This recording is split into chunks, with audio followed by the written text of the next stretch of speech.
is a special marine warning from the National Weather Service.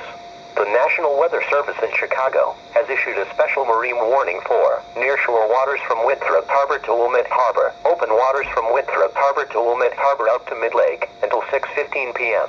At 4:08 p.m., Doppler radar indicated a line of thunderstorms and associated thunderstorm outflow winds of up to 50 knots from 34 nautical miles west of Winthrop Harbor to 35 nautical miles west of Wilmette Harbor, moving east at 40 knots.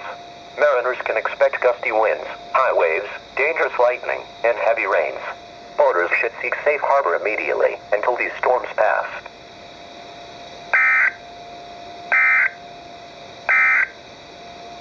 The National Weather Service in Chicago has issued a